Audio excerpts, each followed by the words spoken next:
बड' लेटेस्ट आपडेटआव बयखौबो बरायबाय। दिनैनि रादाबखौ फरायदों आं प्रमद खाख्लारि। गिबि निउसफोर दङ। देग्लायनि मेट्रिक आनजाद होनो गोनां फरायसाफोरा मेट्रिक आनजाद जोबजासिम गावबा गावनि मबाइलखौ एबसुनि आखायाव गथायदों। चिरां जिल्लानि बरलागाव दालाय एबसुनि सिंनि 2 नं हादान आरो रौमारि मोननै गामिनि देग्लाय मेट्रिक आनजाद होगिरि फरायसुला फरायसुलिफोरखौ लोगो हमनाय हाबाफारियाव फरायसाफोरा गावसोर बाहायबाय थानाय मबाइल फनखौ मेट्रिक आनजाद होनांगौनि थाखाय आनजाद जोबजासिम बरलागाव दालाय एबसुनि मावखुलियाव दोनहरथ'नाय जाबाय होनना मिथिनो मोननाय जादों। जों बयबो मिथिगौ रासिया आरो इउक्रेननि गेजेराव दावहा सोलिगासिनो थानायखौ। इउक्रेननि हादरगिरि भल'दिमिर जेलेनस्किया गावनि हादरनि खैफोदखौ नुनानै मिलिटारिनि इउनिफर्म गाननानै गावनि आंगो हादरखौ रैखाथि होनो आवगायनाय फट'आ ससियेल मिडियायाव गोसारनायखौ नुनो मोन्दों। हादरगिरि बिथाङा खौसेथि इउक्रेन हादरखौ रैखाथि होनो खावलायो।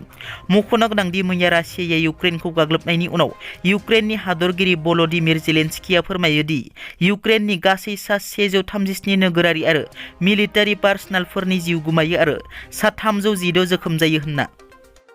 मैया बाक्सा जिल्लानि कक्लाबारियाव थांनानै बिटिआरनि लेङाइ गाहाय गबिन्द बसुमतारी बिथाङा सोमावसारग्रा बारग' लोगोफोर एबा बारग' एनडिएफबिफोरखौ सोलाद लादों। सोलाद लाखांनायनि उनाव बिथाङा बेरफुसार बिबुंथि लाखियो। बिटिआर गोरोबथा बादियै बारग' एनडिएफबिफोरनो सरकारा अनसुंथाइ महरै होनाय 4 लाख रांखौ माखासे बारग' एनडिएफबिफोरा दासिमबो मोनाखै। बिनि सायाव बिथाङा बुङो दि गावनि हानजानि सा 225 बारग' एनडिएफबिफोराल' बे सरकारनि अनसुंथाइखौ दासिमबो मोनाखै। बाखि गुबुन गुबुन हानजानि मा जादों मोजाङै मिथिया होनना। आंनि मिथिनायाव रन्जन दैमारि ग्रुपनिफ्राय सा 100 मोननो आद्रा दंबावो। सावरायगोरा फेरेंगा हानजानिफ्राय गोबां मोननो आद्रा दंबावो होनना। लोगोसे बारग' एनडिएफबिफोरनि केस विथड्र खालामनाया सोलिगासिनो। दासिमाव 200निबो बांसिन विथड्र खालामनाय जाबाय आरो गोबां आद्रा दंबावो होनना। लोगोसे रन्जन दैमारिनि उदांनि सायावबो बिथाङा बुङो दि बियो बिजिरसालिनि सोमोन्दै बिजिरसालिनि खोथायाव रावबो राजखान्थिगिरिया आखाइ होनो हाया। माब्ला उदां जागोन बे खोथाखौ बिजिरसालियासो बुंगोन होनना। बिथांखौ उदां खालामनो जोङो बिजिरसालिनि मदद लानांगोन। बिजिरसालिनि जोहै बिथांखौ उदां खालामनो बेबस्था खालामनांगोन। बेखौ दैदेनगिरिफ्रा हुस्रिखावनानै मुलाम्फा गैया होनना। मोनसे दुखुनांथाव रादाब। बारग' एनडिएफबिनि बिफाया जिउनि जोबथा समावबो गावनि फिसाज्लाखौ नुलाङासै। बाक्सा जिल्लानि खाग्राबारि गामिनि थागिबि राजेन गयारि एबा जिरि फिखांनि बिफा कान्तेश्वर गयारिया मैया सोरांसि समाव जोबथा हांबोयो। रन्जन दैमारि हानजानि बारग' एनडिएफबि जिरि फिखाङा 2021 मायथाइयाव बांलादेशआव हमजानानै दायो गुवाहाटीनि मिरु जोबथेसालियाव दङ।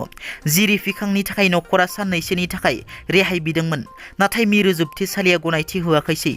जायनि थाखाय बिफाया थैनायनि सिगां जिरि फिखांखौ खनले खनले हांख्रायदोंमोन, नाथाय जिउनि जोबथा समावबो गावनि फिसाज्लाखौ नुलाङासै।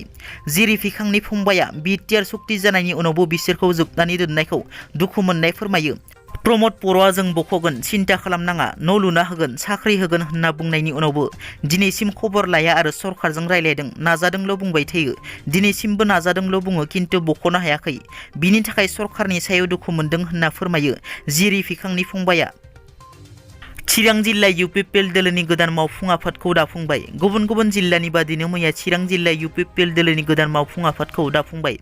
मैया चिरां जिल्लानि रौमारियाव खुंफुंनाय गेवलां मेलनि गेजेरजों चिरां जिल्ला इउपिपिएल दोलोनि गोदान मावफुं आफादखौ दाफुङो। निर्मल कुमार ब्रह्मखौ आफादगिरि आरो अमर सिंह ब्रह्मखौ गाहाय नेहाथारि महरै लानानै चिरां जिल्ला इउपिपिएल कमिटिखौ दाफुंनाय जायो।